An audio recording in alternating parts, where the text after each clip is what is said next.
Buenas tardes a todas y a todos.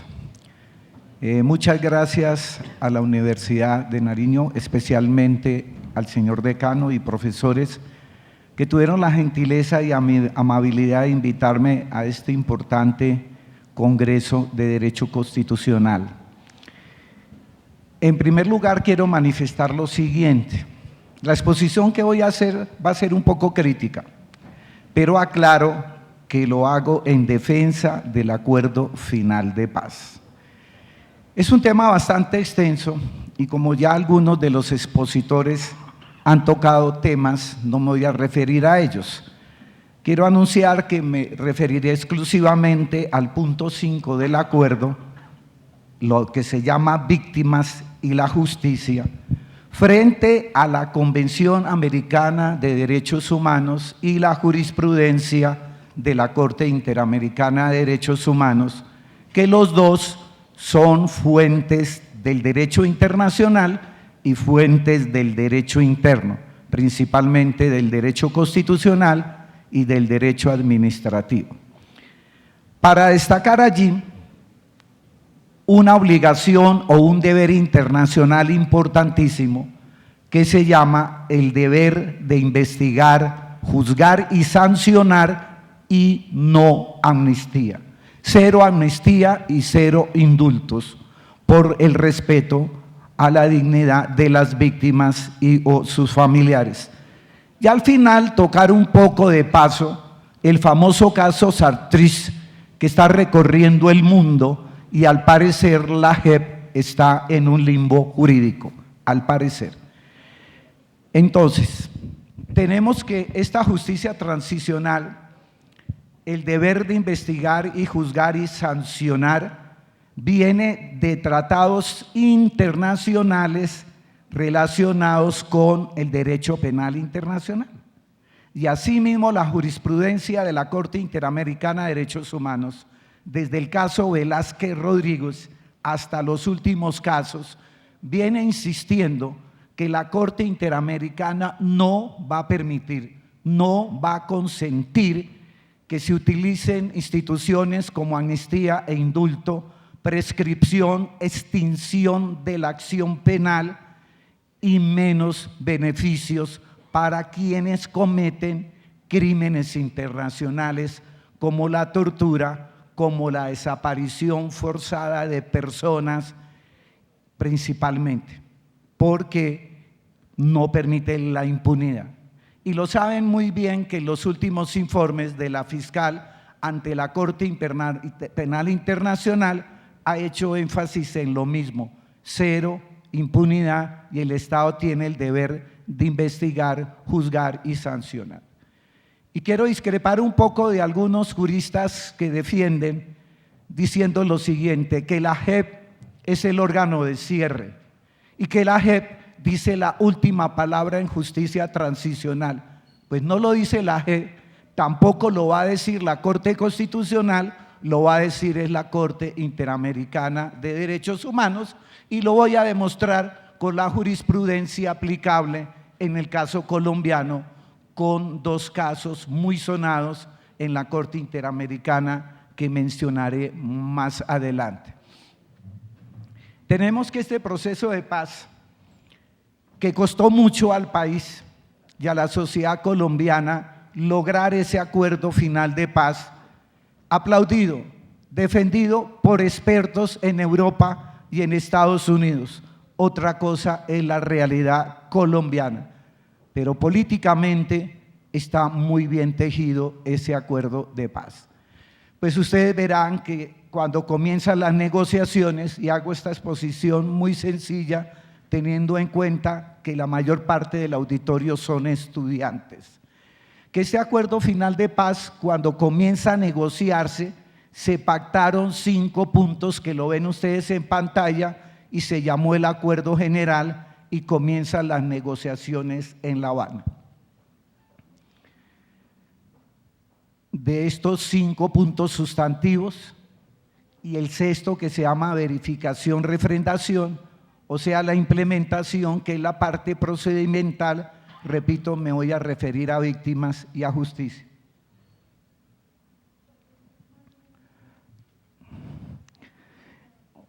Aquí tenemos el tema que magistralmente el profesor que me antecedió lo explicó muy bien, la reforma rural integral. Que en Colombia se han intentado muchas reformas agrarias y se han hecho en distintos gobiernos, pero al campesino le dan todo menos la tierra. Es lo que tengo el recuerdo de las reformas agrarias. El otro punto muy debatido, sobre todo en estos días, es el de la participación política de las FARC, principalmente en el Congreso de la República.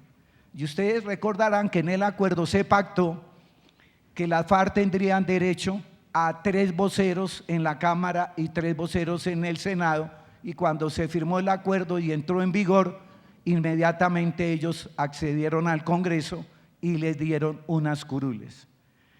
En las pasadas elecciones de Congreso, también a ellos se les asignó 5 curules en el Senado y 5 en la Cámara. Otro proyecto que se hago en el Congreso por la votación era de 16 curules para la Cámara de Representantes, donde tuviese asiento víctimas del conflicto armado interno. Lo que quiero decir de este punto de la participación política de las FARC, hay casos resueltos por la Comisión y algo de jurisprudencia de la Corte Interamericana en materia de derechos políticos, que ha dicho que es contraria a la Carta de la ONU el no pasar por las urnas cuando se trata de cuerpos colegiados. Se trata de corporaciones políticas como el Senado, las asambleas departamentales y los consejos municipales en Colombia.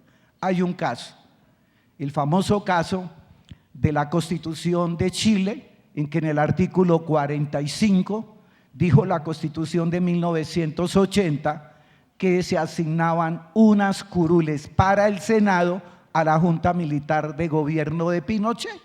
Terminó la Junta y pasaron sus miembros al Congreso.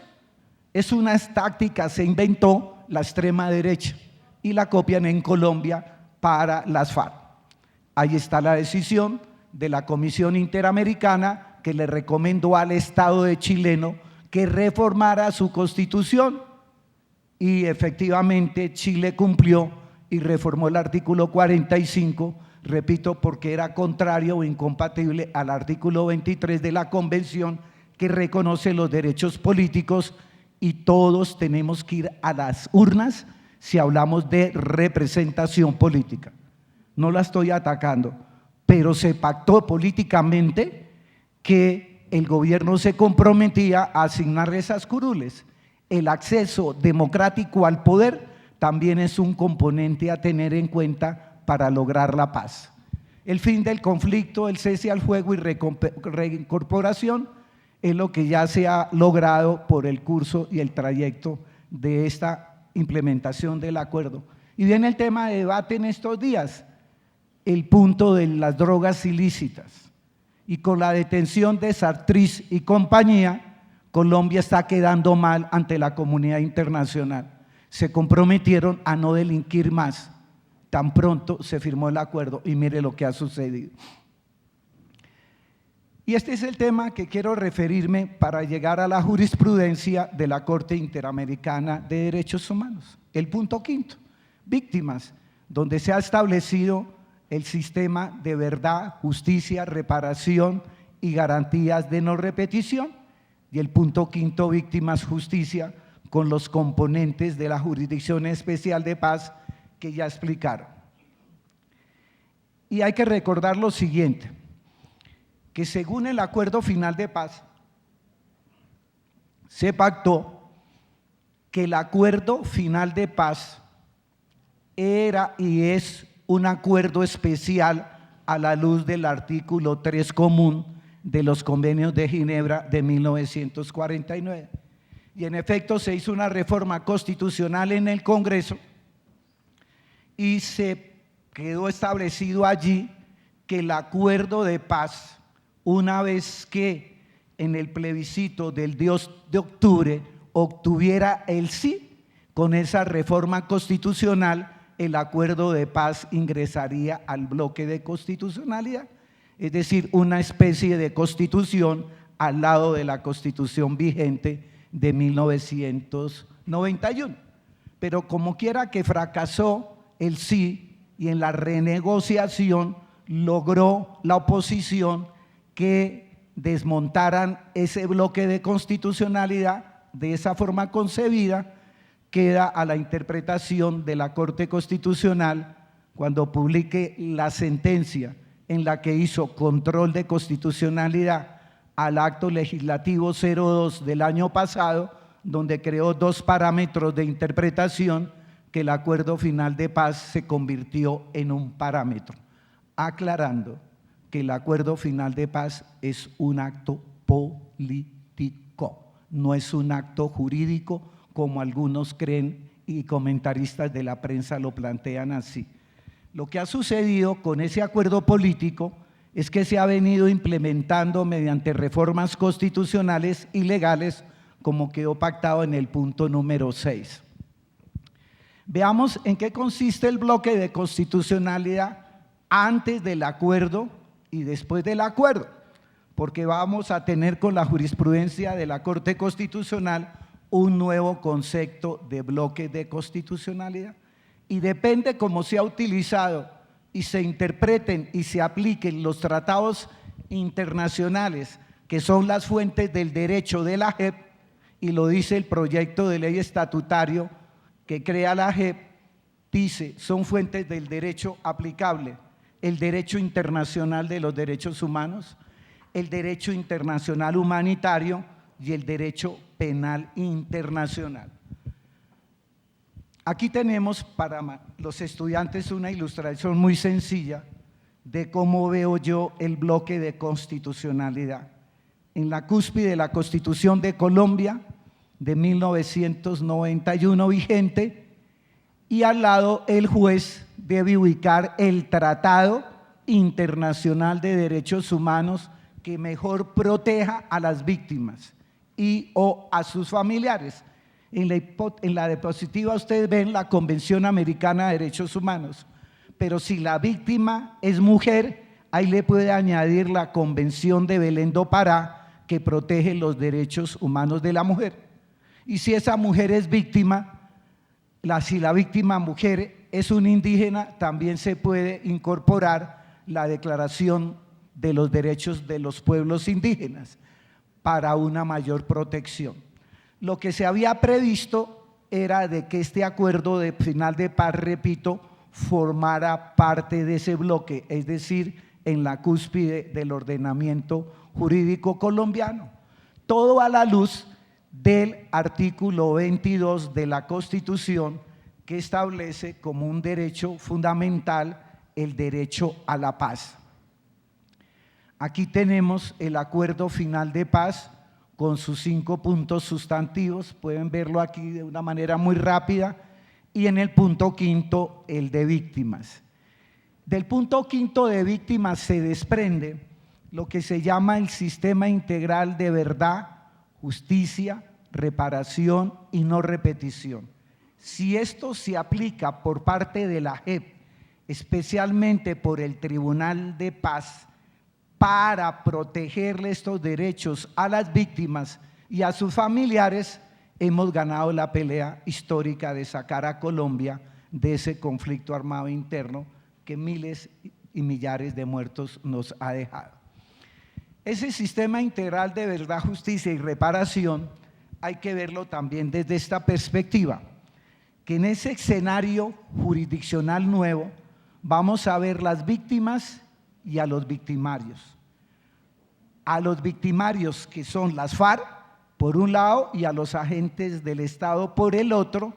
El acuerdo de paz y el acto legislativo 01 del año pasado les reconoce constitucionalmente la amnistía y el indulto para los excombatientes de las FARC, y para los excombatientes de la fuerza pública se les estableció tratamientos penales diferenciados.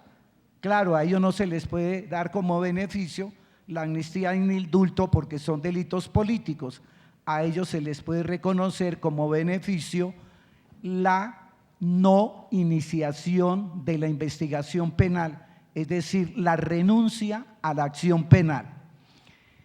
Y esto tiene que ver también que las víctimas, beneficiarios del sistema, hay que garantizarles en los procesos verdad, justicia, reparación, garantías de no repetición, y tenemos dos fuentes del derecho aplicable: el derecho constitucional colombiano, concretamente la jurisprudencia de la Corte Constitucional, pero tendrá prevalencia la jurisprudencia de la Corte Interamericana de Derechos Humanos en algunos casos.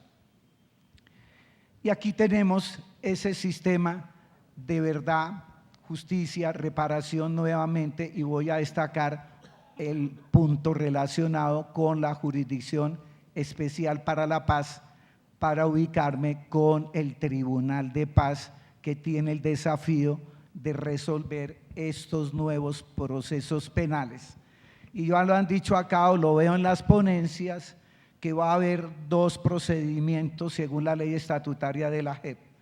Un procedimiento para aquellos excombatientes que digan la verdad y coadyuven con la reparación integral del daño, pueden ser sancionados de 5 a 8 años, y el beneficio de la amnistía y del indulto, excombatientes. Pero si no dicen la verdad y van a un juicio contradictorio, pueden ser condenados de 15 a 20 años. Esos son los dos procedimientos previstos.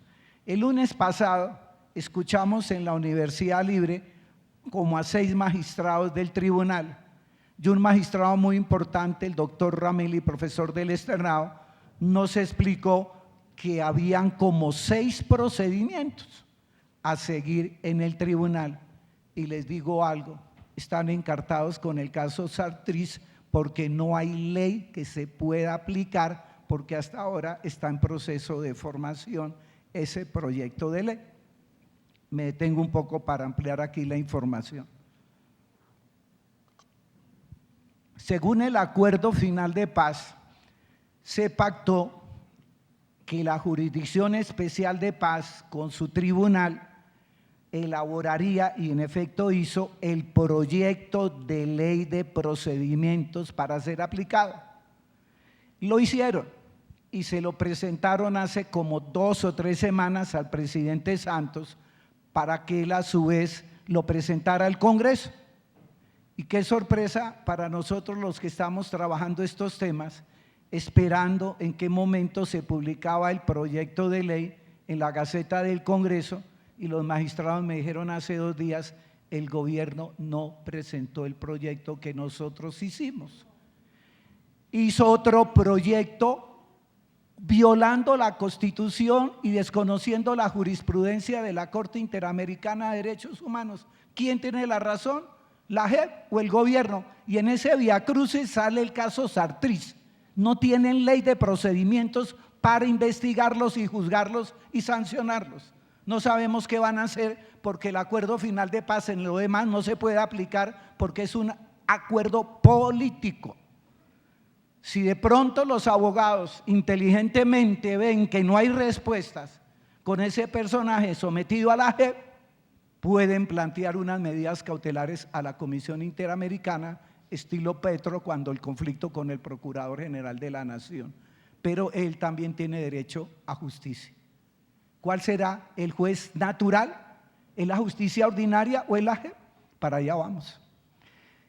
Tenemos que este acuerdo final de paz es un parámetro de interpretación, lo dice la reforma constitucional, repito, contenida en el acto legislativo 02 del año pasado, y dice más o menos así: en desarrollo del derecho a la paz, los contenidos de derecho internacional humanitario y los derechos fundamentales y los conexos con estos serán obligatoriamente parámetro de interpretación y parámetro de validez de las normas que implementan o desarrollan el acuerdo. La sentencia no ha salido.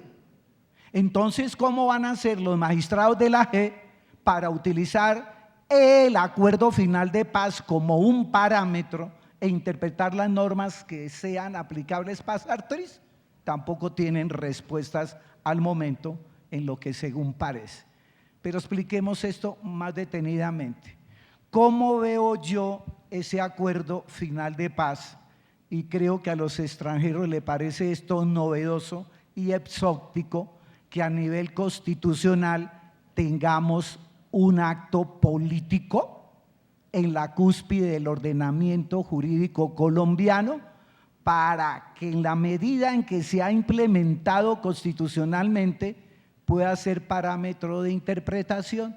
Ahí lo coloco a un lado de la Constitución y de la Convención Americana, o sea, el bloque de constitucionalidad que la Corte Constitucional siempre ha hecho. Y ese acuerdo final de paz, además de ser parámetro, en mi concepto, tiene y tendrá jerarquía constitucional para que lo interpreten y lo apliquen los magistrados de la JEP y los demás jueces colombianos en algunos casos. Y viene otro tema importante: ¿dónde ubicamos el derecho internacional humanitario en la pirámide de Hans Kelsen para efecto de hablar del bloque de constitucionalidad? Y recordemos, si alguien no lo ha dicho acá, el bloque de constitucionalidad conceptualmente tiene un contenido y un alcance distinto a como se lo inventaron los franceses y lo han desarrollado los españoles y los argentinos. Colombia es pionera en ese nuevo concepto del bloque de constitucionalidad, que consiste sencillamente en darle jerarquía constitucional a algunos tratados internacionales de derechos humanos. ¿Cuáles? A aquellos que reconocen derechos humanos primero, segundo, y que el tratado tenga una cláusula en que le prohíba al Estado parte suspender o limitar el ejercicio de algunos derechos convencionales. Ejemplo, la Convención Americana. Y la misma jurisprudencia de la Corte Constitucional le ha dado jerarquía a los convenios de Ginebra de DIH y al protocolo 2 para los conflictos armados internos. Y por ahí hay un par de sentencias de la Corte Constitucional que ha dicho que algunas normas de jus cogens del artículo 3 común tienen jerarquía supraconstitucional. Esta sería la presentación geométrica relacionada con ese derecho internacional humanitario. Vamos al tema central para terminar y no cansarlos. Eso pensamos en Colombia. La pregunta es: ¿qué piensa la Corte Interamericana de Derechos Humanos, que tiene la última palabra, como dije antes? Voy a señalar lo siguiente. Estudiando el proceso de paz y el acuerdo final, a lo cual me he dedicado los 5 últimos años de mis trabajos de investigación, releí nuevamente la jurisprudencia de la Corte Interamericana y descubrí lo siguiente, que les puede servir a muchos. Una metodología me he inventado para estudiar la jurisprudencia de la Corte Interamericana. Hay 2 clases de casos que la Corte resuelve. La mayoría son casos cuyos hechos suceden en tiempo de paz. Y hay 54 sentencias relacionadas con casos cuyos hechos han sucedido en el marco del conflicto armado interno. Y vamos con otro tema. Recordemos que la Corte Interamericana ha creado, se inventó, y esto es una novedad, el control de convencionalidad de las leyes, que no existe en Europa.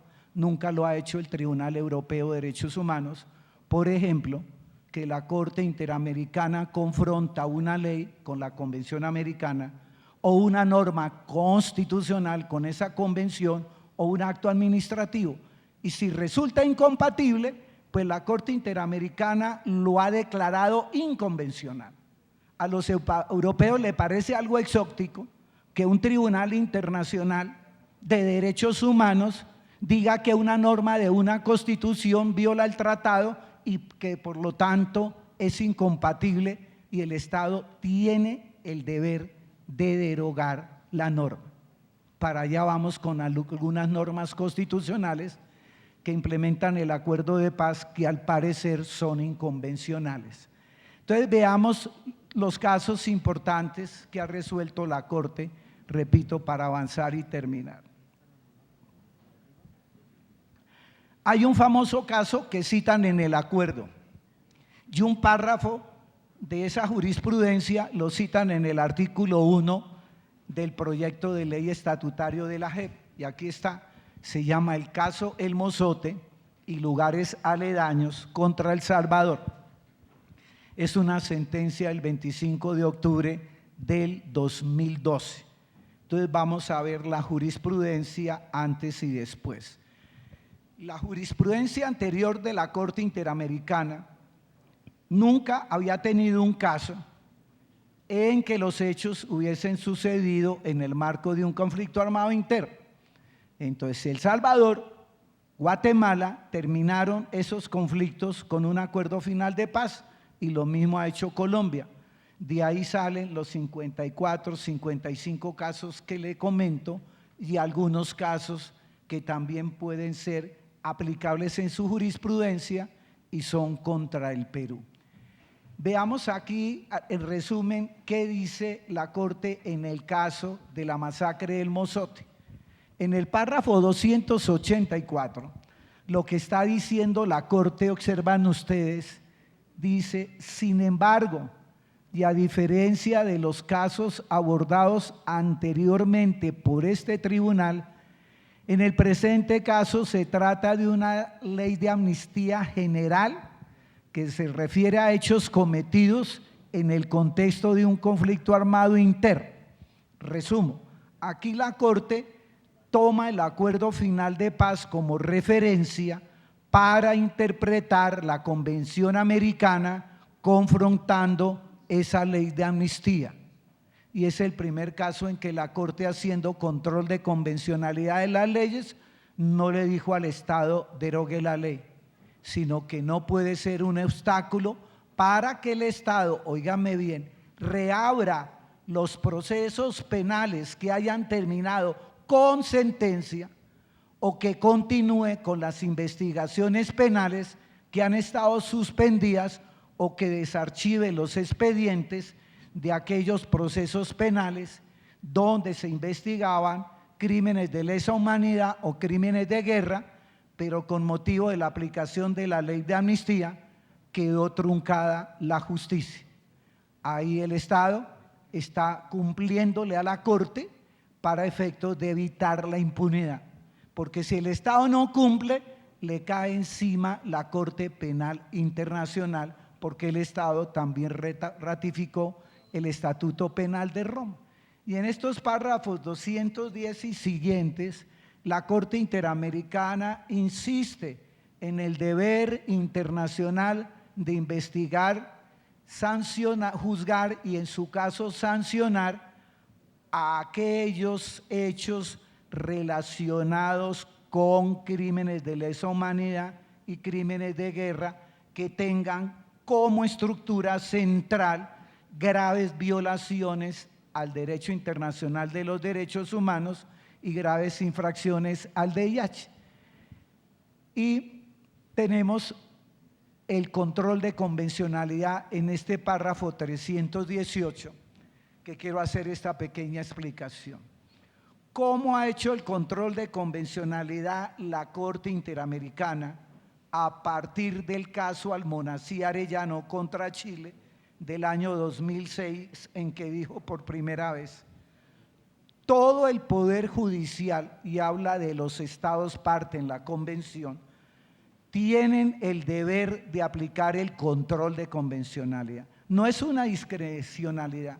En mi concepto nace una nueva obligación internacional de la misma jurisprudencia. Repito,